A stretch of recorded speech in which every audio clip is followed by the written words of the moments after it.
Atomic Habits by James Clear. Good habits are like compound interest. At first you see nothing, and then suddenly everything changes. In this video, we'll break down atomic habits the way it was meant to be understood. Give it a like to support. Most people don't fail because they're lazy. They fail because they rely on motivation instead of systems, because they chase outcomes instead of identities, and because they set goals without designing behavior. You do not rise to the level of your goals, you fall to the level of your systems. James Clear. This book is not about high performance. It's about tiny, consistent actions that compound over time and become your identity. This is the main idea. You don't need 40% more willpower. You need 1% more intention. Daily. About the author. James Clear is not a psychologist. He's not a neuroscientist. He is, however, one of the world's most respected thinkers on behavioral design. This book is the result of years of observing what actually works. Not what sounds motivational, but what is repeatable and frictionless. What is the promise of atomic habits? This book doesn't promise to transform your life overnight. It promises something more honest. If you change your system, your habits, environment, identity, the transformation will be inevitable, quiet, lasting. The point is that success is the product of daily habits, not once-in-a-lifetime transformations. The same system that makes it easy to scroll Instagram can be used to write every day, or exercise or save money. The system is the same. The input changes. What is the core philosophy? The answer is identity-based habits. One of the most powerful ideas in the book is this. The goal is not to read a book. The goal is to become a reader. The goal is not to run. It's to become a runner. Clear introduces the idea of identity-first change. Don't focus on what you want to achieve. Focus on who you want to become. Every action you take is a vote for the kind of person you believe you are. If you write, you're a writer. If you train, you're an athlete. You don't wait for results to claim the identity. You cast votes through action. This flips the script. Habits are not tools to reach goals. They are the expression of identity. And identity, once adopted, creates automatic consistency. What is the habit loop?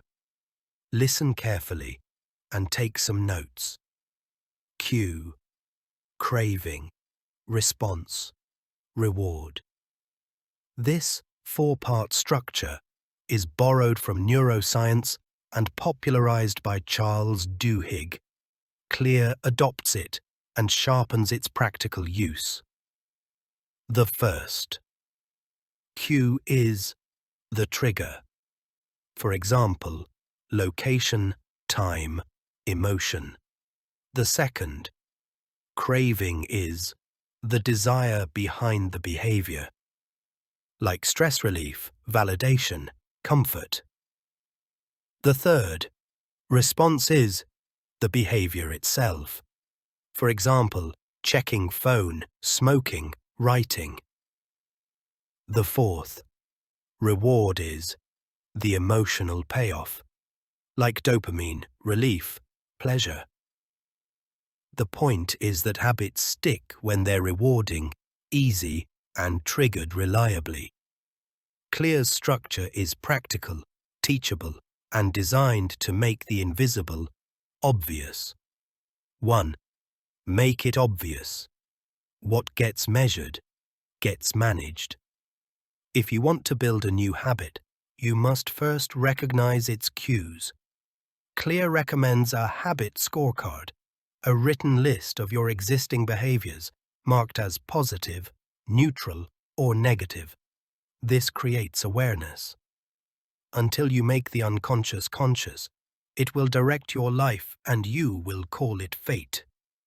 Carl Jung, quoted by Clear. He also introduces the method of implementation intention. I will, behavior, at, time, in location. Example: I will meditate for 2 minutes at 7 a.m. in the kitchen. Neuroscience has its explanation and rule.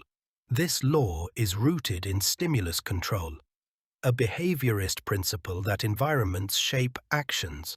If your phone is on the desk, it becomes a cue. If your shoes are by the door, running becomes frictionless. 2. Make it attractive.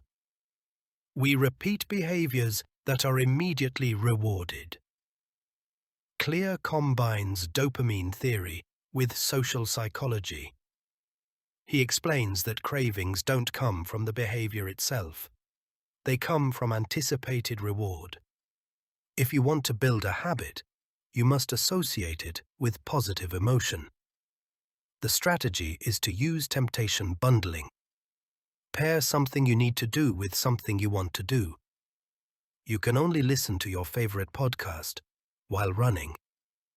Social norms matter too. We imitate the habits of 3 groups: the close, the many, and the powerful. People adopt behaviors that help them belong. So surround yourself with others who already have the habits you want. 3. Make it easy. Standardize before you optimize. You don't rise to the level of your motivation, you fall to the level of your systems. Clear explains that repetition matters more than perfection. It's not about doing it well, it's about doing it at all. Habits are not built by motivation, they are built by frequency. Here are the practical tools. 1. Reduce friction. Prepare your environment. 2. Use the 2-minute rule. Start with a version of the habit that takes under 2 minutes. Want to read? Start by opening the book. Want to run? Just put on your shoes. He also warns about decisive moments. Tiny forks in the day, TV or gym, that decide everything downstream. 4. Make it satisfying. What is rewarded is repeated. What is punished is avoided. Clear emphasizes that positive reinforcement is what makes habits stick. If the reward is delayed, the habit fades. But if it feels satisfying immediately, it becomes wired into the brain. There are some tools: habit tracker, visual reinforcement. Don't break the chain method, public accountability, emotional rewards, pride, calm, clarity. Example from the book: a man who lost over 100 pounds didn't focus on weight loss. He focused on never missing workouts and tracked each one. The visual reward kept him going, long before physical results showed up. As additional, there is Hebbian learning. Neurons that fire together wire together. Clear's contribution isn't new science. It's applied architecture. He turns research into replicable, simple systems. Some critics say Atomic Habits is too smooth. It ignores trauma, neurodivergence, and systemic limitations. Others argue that it's overly behavioral, downplaying deeper emotional roots. But its supporters argue the opposite. It's powerful because it removes drama. It gives people tools instead of philosophy. As one Goodreads reviewer wrote, "This book didn't motivate me.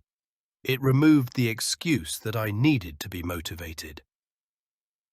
How to use this book, even if you never finish it. James Clear is brutally practical. You don't need to finish the book to start using it. You don't need a vision board. You don't need a planner. You need a vote.